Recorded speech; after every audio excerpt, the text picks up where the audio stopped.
Hello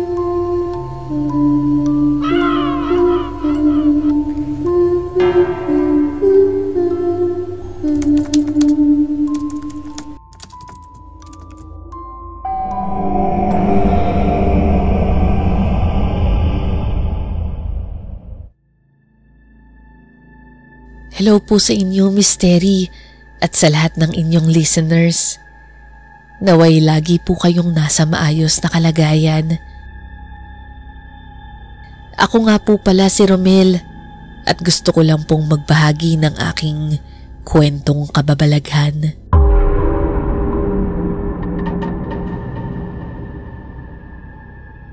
Dito na po ako lumaki sa lalawigan ng Batangas. Pero minarapat ko na lang po na wag nang sabihin kung saang eksaktong lungsod ako nakatira para na din po sa ikapapanatag ng mga makakarinig nitong istorya. Matagal nang nangyari itong karanasan na ito at gusto ko na nga po sanang ibaon na lang sa limot.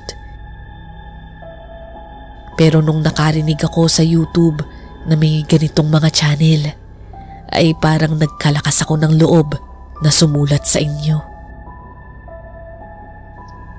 Taong 2007 po noon at nasa 20 anyos ako. Dati po akong pumapasok sa isang pabrika ng mga pagkain. Hindi ako nakapagtapos ng pag-aaral dahil maaga akong naulila sa mga magulang at kinailangan kong magtrabaho para sa aking sarili upang may makain at makaraos na rin ako sa pang-araw-araw. Nakatira ako sa isang kwartong maliit na pinapaupahan malapit sa pabrikang pinapasukan ko. Noong panahon po yun ay kasagsaga ng pamamayagpag ng cellphone na gawa ng Nokia at yung mga only text sa mga SIM card. Kaya naman pinilit kong makaipon ng pera nun pambili ng cellphone dahil sa sobrang pagkainggit ko sa mga kasamahan ko dahil meron silang mga nakaka-text at nakakatawagan kapag kami ay nakabreak o kaya ay nakatambay kapag walang pasok. Pero hindi pala ganun kadali yun lahat dahil nung makabili nga ako ng una kong cellphone na hindi ko maalala ang model, basta ang tanda ko lang po ay may antena ito. Hindi pala ganun kadaling maghanap ng ka-text nun, Miss Terry. Mayroon nga akong cellphone at load, pero wala naman akong makausap.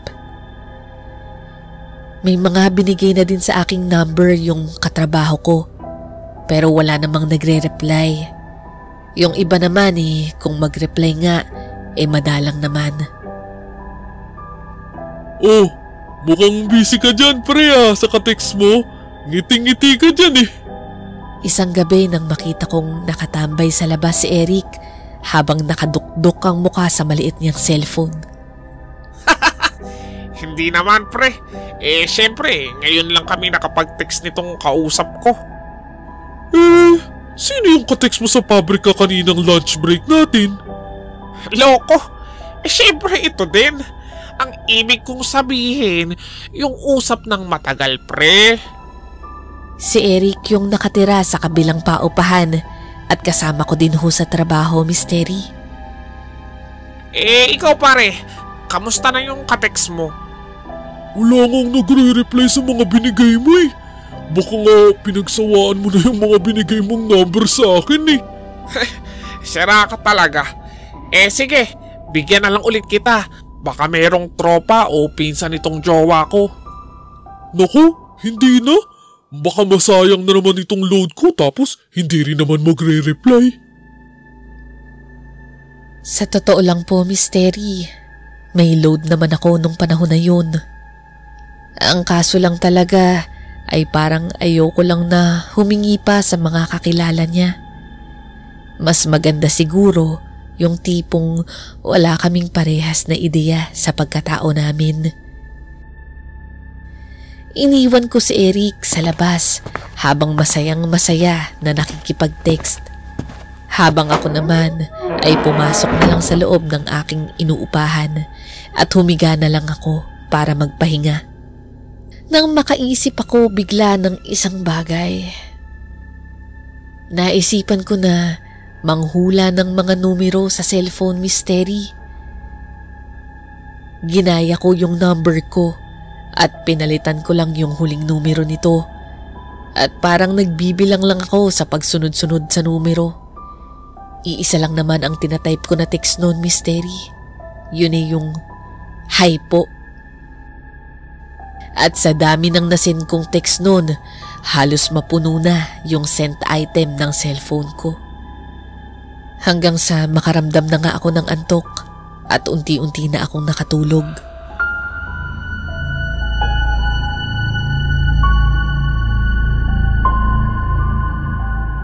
Kinabukasan ay may iilan na nag-reply sa akin.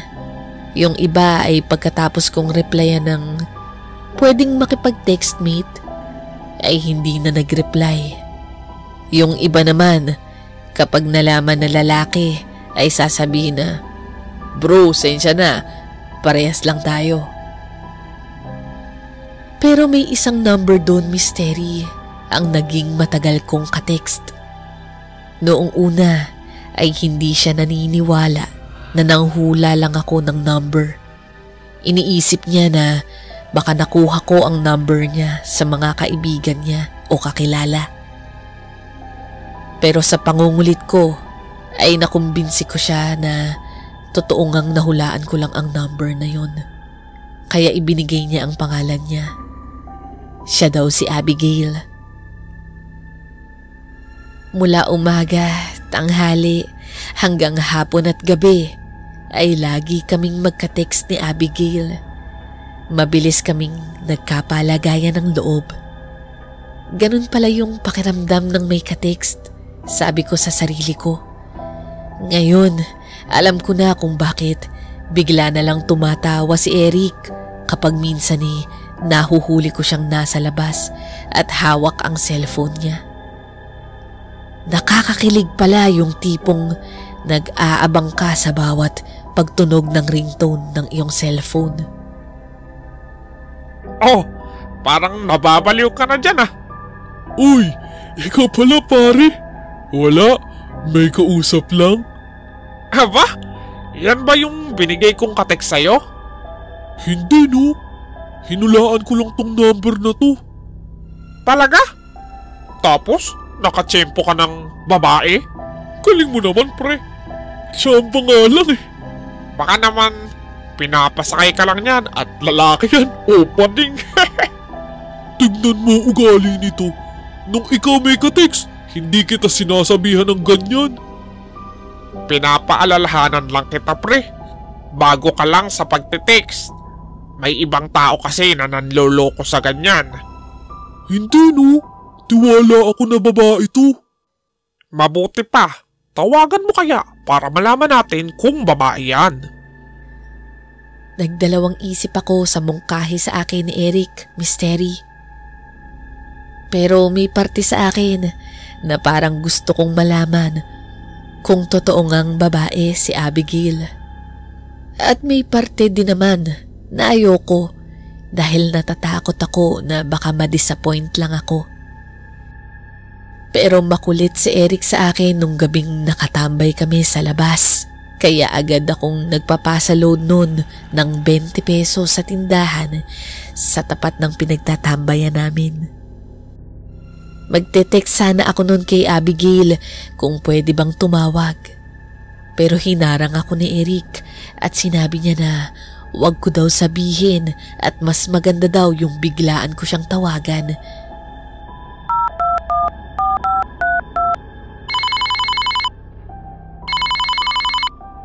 Hello? Hello? Romel? Oh, napatawag ka. Ang dami mong load ha. Nakahinga ako ng maluwag at nakapag-yes ako sa harapan ni Eric dahil sa sobrang tuwa. Pina-loudspeaker ni Eric sa akin yung tawag para marinig din niya yung boses ni Abigail. Wala lang, masama bang tumawag? Hindi naman. Wala ka kasing pasabi na tatawag ka. At isa pa, dati naman nagte-text lang tayo, di ba? Pasensya ka na. Gusto ko lang kasing marinig yung boses mo. Ganon. Ngayong narinig mo na yung boses ko, boses halimaw ba? Hindi no. Ang ganda nga ng boses mo, Abigail. Ay nako, ikaw talaga. Bolero ka pala eh. Hanggang sa naputol na lang ang tawag namin dahil ubos na yung pinaload kong 20 pesos. Hindi pa kasi uso nun yung only call at alam kong isang network lang naman ang meron nun. Mahirap pa ang signal ng mga oras na yon. Tuwang-tuwa ako nun at may halong pangaasar pa kay Eric dahil totoong babae talaga yung nakaka-text ko. Ano pre? Naniwala ka na ha? Sabi ko naman sa'yo babae itong si Abigail. Oo na, swerte mo na, ang ganda ng boses pre. Hinggit ka no? Hindi naman. Malay ba natin kung maganda nga ang boses, pero may lawit naman. Biro lang pre. O siya sige, pasok na ako sa loob at may pasok pa tayo. Ikaw, matulog ka na rin, baka magpuyat ka pa sa pakikipag-usap kay Abigail ha. Nagpaalam nga ito habang ako naman ay masaya pa rin kausap si Abigail ng mga ilang minuto pa. Hanggang sa magpaalam na din ako na matutulog na. Paghiga ko sa aking kutsyon ay nakatitig lang ako sa kisame at inaalala ko yung boses ni Abigail. Parang hindi na mawala sa utak ko yung gabing yun. Kinabukasan ay masaya akong pumasok sa trabaho dahil plano ko sana ulit magpa-load sa gabi para matawagan ulit si Abigail. Nakasalubong ko sa labas ng pabrika si Eric at parang problemado ito. O pre, bakit ang aga-aga parang panggabi na yung mukha mo? Loko ka talaga. Biro lang pre. Ano nga ba talaga problema mo? Yung katext ko kasi, hindi na nagre-reply simula nang mag-meet kami kahapon. Ha? Anong meet? As in, nagkita kayo? Oo, nagkita kami sa mall. Tapos, nilibre ko pa nga. Oh, talaga? Ano, maganda ba? Oo, maganda nga. Kaso, hindi na nag-reply pagkatapos kong ilibre ng pagkain. Nag-take out pa. Yan lang pre. Sayang yung mga gabi mong pagtambay. Kaya pala nakabusangot yung mukha mo. Samantalang nung mga nakaraang araw todong ngiti ka. Wow ha? Palibhasa, meron ka nang nakaka-text ngayon kaya ikaw na ngayon ang nangaasar sa akin. Huy, sandali lang. Hindi ka na mabiro. Umalis na agad ito na tila ba nasaktan sa mga sinabi ko. Pero kilala ko naman yung kaibigan ko na yun. Hindi niya mamasamain yung mga binitawan kong salita sa kanya. At hindi niya ako nagkamali dahil pagsapit ng lunch break ay sabay pa kaming kumain ni Eric at mukhang okay na ulit ito. O Eric, mukhang masaya ka na ulit ha. Bakit? Sinong malungkot? Kaninang umaga lang hindi na maipinta yung mukha mo. Bakit? Ngayon ba ano? Ganun pa rin, hindi pa rin maipinta. Biro lang pre ha, baka mapikon ka na naman. Alam mo Romel, ang sarap itapon sa'yo ng sabaw na to, kanina ka pa Biro lang, ito naman hindi na nasanay. Bakit nga mukhang masaya ka na ngayon? Nag-reply na ba ulit yung nakamit mo kahapon? Hindi, pero may bago kasi akong ka-text ngayon. Wala na akong paki dun sa nakilala ko kahapon. Wow naman, may bago na agad. Ang bilis may kapalit na. Pogi mo talaga. Pogi talaga to. Nagtawanan na kami noon at masaya na kaming kumain ng tanghalian. Mabuti na yung ganun yung kaibigan ko kesa makita ko siyang malungkot sa isang babae. Pero sa isang banda misteri ay nakakuha ako ng ideya na ayain din si Abigail na makipagkita. Gusto ko lang malaman yung itsura niya. At isa pa, ay may tiwala naman ako sa mukha ko, Mystery. Kung hindi nyo na itatanong, maraming nagkakakrush sa akin dati, lalo na nung high school ako. Kaya alam ko naman na hindi man ako singwapo ng iba, alam ko na may dating ako. Kaya nung magkausap na kami nung gabi, ay naglakas ako ng loob na ayain siya para makipagkita sa akin. Nagpa-load pa ako noon dahil gusto kong sa mismong boses ni Abigail ko marinig kung papayag ba siya sa sasabihin ko. Oh, napatawag ka ulit. Ang dami talagang load ah. Gusto ko lang marinig ulit yung boses mo. Saka gusto ko din sanang ayain kang makipagkita. Ha? Makipagkita? Bakit? Wala naman. Hindi ka ba curious kung ano itsura ko? Hindi naman sa ganon. Nagtataka lang ako bakit gusto mong biglang magkita tayo. Ayaw mo ba? Inaisip ko, taga Cavite ka lang naman. Malapit lang din naman sa amin yan. Kailan mo ba plano? Sa Sabado sana kasi sahod ko nun para may ipanlibre naman ako sa'yo. Nakakahiya naman. May pera naman ako. Ang kaso nga lang. Kaso ano? May Grand Eyeball kasi kami noon. Grand Eyeball? Ano yun? Grand Eyeball sa clan namin. Hindi ka ba sumasali sa ganon?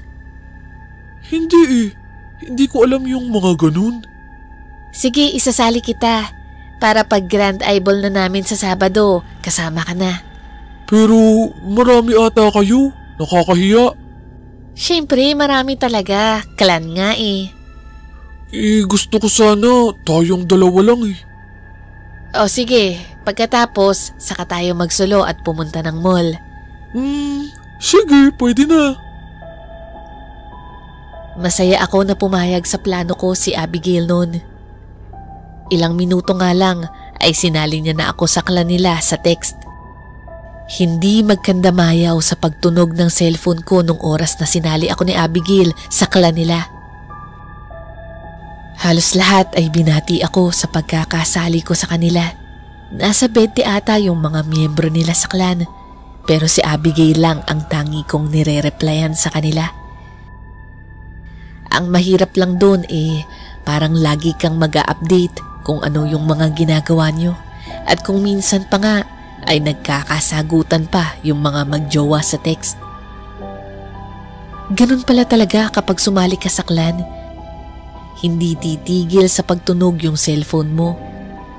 Kaya mabilis ding malobat yung akin kahit na nasa trabaho pa lang ako. Binalita ko naman kay Eric yung plano naming pagmi-meet ni Abigail sa Sabado. Natuwa ito sa akin. Nabanggit ko din sa kanya yung pagsali nito sa akin sa clan nila. Matindi ka ngayon, pre ah. May clan ka pa? Sumali lang naman ako dun dahil kay Abigail. May Grand Eyeball daw sila sa Sabado. Talaga? So, doon isasabay yung pagkikita nyo? Oo, dun nga. Pero sabi naman niya pagkatapos nun, saka na lang daw kami magsusulo. Ah, ganun ba? Mabuti pa ngayon pa lang maghanap ka na ng makaka-text mong bago. Ha? Bakit naman? Baka kapag nakita ka niyan hindi na din mag-reply tulad nung sa akin. Ginaya mo pa ako sa'yo. Iba to, no? Ingat lang, pre ah. At sana may ka-text ka pa pag uwi mo dito. Sumapit na nga yung araw ng Sabado noon, Mystery. At nagkakagulo na yung clan sa text dahil sa gaganapin nilang eyeball. Halatang excited ang lahat at hindi na sila mapakali lahat na dumating yung oras ng pagkikita nila. Pero ako, Mystery, si Abigail lang ang tinetext ko noon. Pinapaalala ko lang yung plano naming pagdi-date sa mall pagkatapos ng eyeball. Medyo may pagkalate nga lang yung pagkikita dahil yung Grand Eyeball nila ay 6:00 pagaganapin. Naisip ko nga na parang wala na kaming time pa na mamasyal nun sa mall. Pero okay na rin, at least makikita ko siya. Kaya sinuot ko na yung pangmalakasan kong damit nun at dinamihan ko rin yung pabango ko. Paglabas ko ng bahay ay nakita ako ni Eric sa pinto. Bihis na bihis tayo, pre ah. Saan libing natin? Sira ulo ka talaga, anong libing ka dyan? Ganda ng pormahan natin, pre ah. Ang bango mo pa. Mamaya, pag uwi mo, huwag kang mag-aaya ng inuman sa akin ah. Bakit naman ako mag-aaya? Kasi, wala ka ng katex eh. Ewan ko sa'yo, maiwan na nga kita dyan. Pero lang pre, ingat ka ha, at balitaan mo ako. Sa isang bahay sa Cavite nila naiset yung pagkikitaan ng clan. Binigay lang sa akin yung address at mag-isa na lang akong pumunta doon dahil medyo malapit na din daw si Abigail doon sa lugar na yun. Mga kulang 1 oras din ang biyahe noon mula Batangas hanggang Cavite. Pagkababa ko ng jeep ay nagtanong-tanong ako sa mga tao sa lugar kung saan yung nasabing address. Tinuro naman sa akin, pero nung nag-text ako sa clan na nandun na ako sa lugar ay nag-reply naman sila na kailangan pa daw sumakay ng tricycle pababa ng kalsada dahil masyadong matarik yun. Nagbago daw yung plano ng leader ng clan kaya nag-iba yung lugar. Tinext ko naman si Abigail tungkol doon at sinabi niya sa akin na malapit lang daw yun at ganun daw minsan pabago-bago yung plano. Kaya naman sumakay ako ng tricycle sa palusong na kalsada. Panay tingin sa akin ng driver nun at nagtanong ito sa akin. Hindi ka taga rito, iha? Hindi po. May kakilala ka ba rito? Meron naman po. Bakit ho? Bihira lang kasi yung bahay dito. Kaya nagtataka lang ako. Meron po. Nandyan na nga daw ho yung mga kasama ko. Pagbaba ko ng tricycle ay nag-text agad ako noon kay Abigail at nagsabi akong nandun na ako sa lugar. Panay dating ng mga text mula sa clan at halos 1 bar na lang yung battery ng cellphone ko. Nag-chat si Abigail sa akin na may susundo daw sa akin na nakamotor at umangkas raw ako rito. Nagtaka naman ako na bakit parang palayo ng palayo. Nagsabi ito na hindi daw talaga pinapapasok ng mga tricycle yung lugar kaya ipapasundo niya na lang daw ako sa isa naming kaklan. Mga ilang minuto pa ay dumating na yung isang lalaki na sakay ng isang motor. Ikaw ba si Romel? Oo, ako nga. Ikaw ba yung... Pero bago pa ako matapos ng sasabihin ko ay nagsalita na ito sa akin. Sumakay ka na, bilisan mo at kanina pa sila nag-aantay dun. Nagtataka man ay sumakay ako sa likod. Isip-isip ko napakasuplado naman ito. Kung hindi lang dahil kay Abigail, hindi talaga ako pupunta dito dahil sobrang layo ng lugar. Saglit lang yung biyahe namin at binaba na niya ako sa isang bahay. Pumasok ka na dyan sa bahay at ipaparada ko lang tong motor ko. Sige. Salamat tol ha.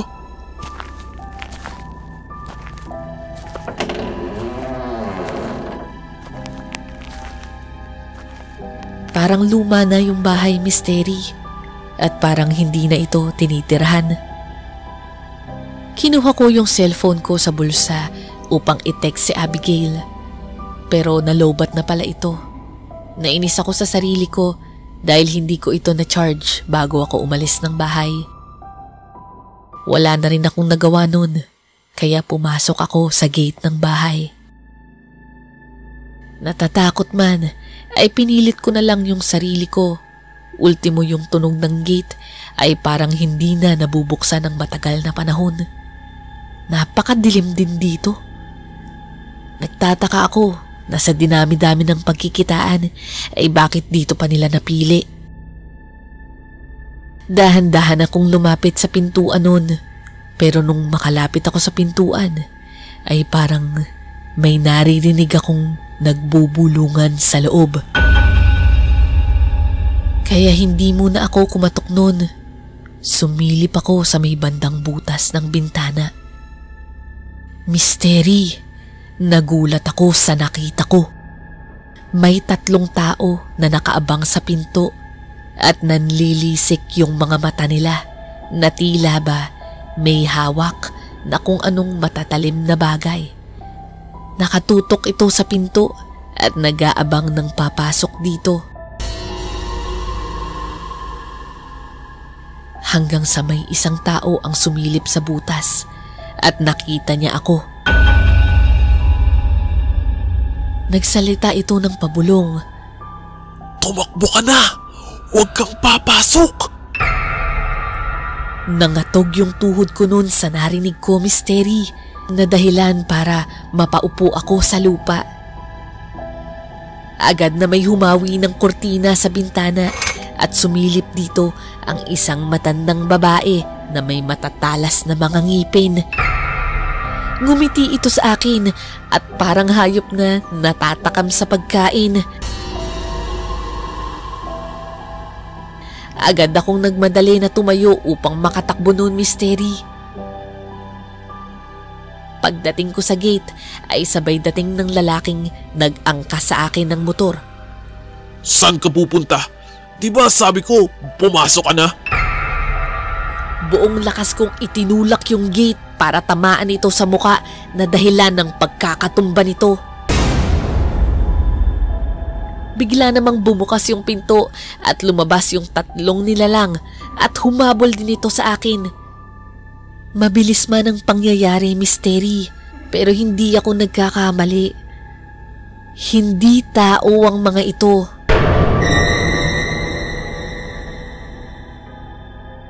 Lumabas ako ng gate pero umikot ako sa likod ng bahay. Dumiretso yung 3 nilalang na humahabol sa akin. Nung makita kong nakalayo na ang mga ito, ay bumalik ako sa bahay upang sana balikan yung lalaking sumilip sa butas kanina. Hindi ko rin alam, Misteri, kung bakit naisip kong gawin yun. Dahan-dahan kong binuksan yung pintuan, pero sa sobrang dilim, hindi ko ito makita. Bumubulong ako upang malaman niyang binalikan ko siya. Kuya! Kuya! Andiyan ka ba? Habang naglalakad ako, ay may humawak sa binti ko at hinila ako. Bakit ka pa bumalik? Ililigtas kita eh. Pero Misteri, masuka-suka ako nung mailawan mula sa bintana yung lalaki. Wala na itong mga binti. Putol na ang mga ito. At ang ibang parte ng kanyang tiyan ay butas na. Tulo ng tulo ang dugo mula sa kanyang katawan. Isa lang ang nasa isip ko noon. Hindi ko na siya kayang mailigtas pa. Nakiusap ito sa akin na umalis na para kahit man lang ang buhay ko ay mailigtas ko. Ano bang nangyari sa'yo? Bakit ka pa napunta dito? Sino ba yung mga yun? Dahil sa nagpakilala sa aking babae sa text, mga aswang palang mga to at nang bibiktima lang. Mga aswang? Pero bakit ako? Yung kausap ko naman isang mahinhin na babae. Siya lang yung nagpapapunta dito ng mga lalaki para kainin ng mga aswang na kamag-anak niya. Huh? Paano mo naman nasiguro yun? Kahit hirap, Misteri, ay pinaliwanag niya sa akin. Dumating daw pala yung babae sa bahay kung saan siya nawala ng mga binti. Si Abigail ang tinutukoy niya. Ito raw ang isa sa paraan nila para makapagpapunta ng mga mabibiktima nila upang ipakain sa kamag-anak niyang aswang. Wala raw awa si Abigail nung makita siyang unti-unting kinakain ng mga kamag-anak niya. Nagtatawanan pa nga daw ito at narinig niya rin na malamang na may isa pang darating na tao. Naisip niya agad nung makita ako na ako na nga ang tinutukoy nila. Kaya hindi pa ako nakakapasok ay binalaan niya na ako. Sa puntong yun, Mystery, ay natatakot na ako para sa sarili ko. Hindi ko magawang i-text si Eric dahil nalobat na yung cellphone ko. Hanggang sa may narinig akong dumating at naglalakad sa gate.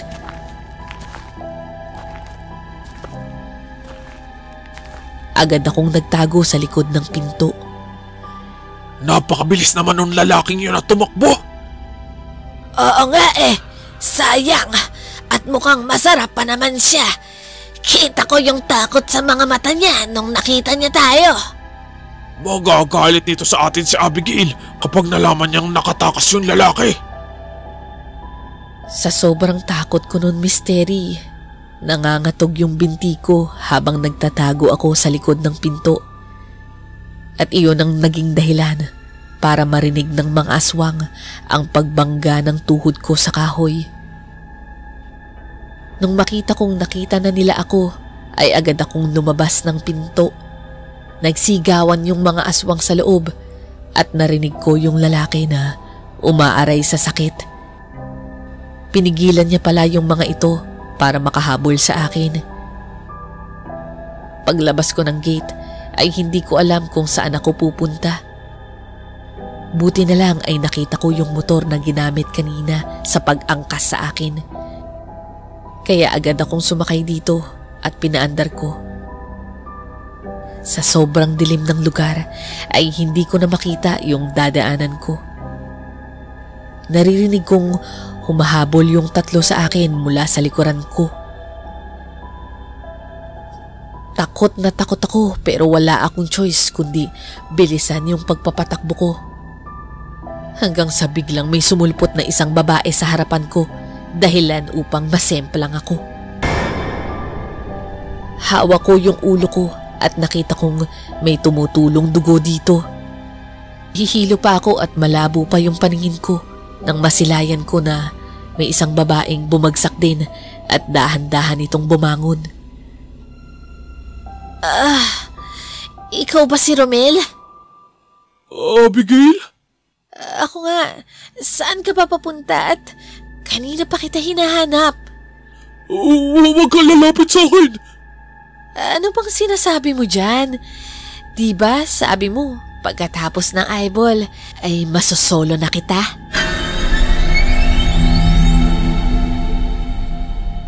Dito naalala ko yung sinabi ng lalaki sa bahay kanina na si Abigail ang dahilan kung bakit siya naputulan ng mga binti. Pinilit kong bumangon pero nakita ko na papalapit na ito sa akin. Nakangiti ito sa akin na parang hindi nakakaramdam ng sakit sa katawan kahit na nabangga ko siya kanina. Bigla na lang itong napatakip ng mga mata dahil sa pagkakasilaw. Isang tricycle ang dumating at malakas ang headlight nito. Bilisan mo at sumakay ka na rito! Kahit na masakit ang ulo sa katawan ko dahil sa pagkakasemplang ko ay nagmadali akong makasakay dito. Ito yung nasakyan kong tricycle driver kanina. Bumalik ito. Agad namang pinaharurok ni Manong yung tricycle niya at nakalayo din kami sa wakas.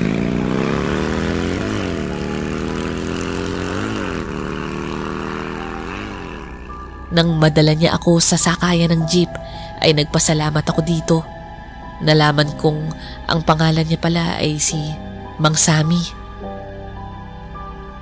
Bibihira lang daw ang bumabiyahe sa lugar na pinuntahan ko. Kaya hindi na daw ito nagdalawang isip at binalikan niya ako. Nung mapadaan daw kasi siya sa lugar kung saan niya ako pinagbabaan ay wala daw ako doon. Kaya napaisip siya at kinutuban na nasa panganib ako. Laking pasasalamat ko kay Mang Sammy at doon ay naikwento ko kung bakit ako napunta sa lugar na yun. Isa pang dahilan marami rin daw siyang kapwa tricycle driver ang naghatid ng mga tao roon. Kadalasan puro mga lalaki daw at laging sa ganong oras pa nagpupunta. Kinutuba na sila na may nangyayaring masama doon at isa nga sa naisip nila kampo yun ng mga aswang. Nang makauwi ako noon sa amin ay sinalubong ako ni Eric at nagtanong agad ito kung ano ang nangyari sa akin. Hindi ito makapaniwala sa sinapit ko. Gusto man daw niya akong tawanan pero naawa daw talaga siya sa pinagdaanan ko. Tinanong pa nga yung number ni Abigail sa akin para tawagan namin. Pero sa kasamaang palad ay nalaglag yung cellphone ko noon nung masemplang ako sa motor. Kaya magmula noon, Miss Terry, ay hindi na ako sumubok pang makipagkaibigan gamit ang cellphone. Hindi ko na din po alam kung ano na ang balita kay Mang Sammy at doon sa lalaking tumulong sa akin. Hindi ko man lang natanong ang pangalan niya at hindi man lang ako nakapagpasalamat sa tulong na ginawa niya sa akin. At dinadasal ko rin na sana siya na ang huling naging biktima ng mga aswang na yun. Hanggang dito na lamang po ang aking kwento, Miss Terry. Salamat po at God bless sa inyong lahat.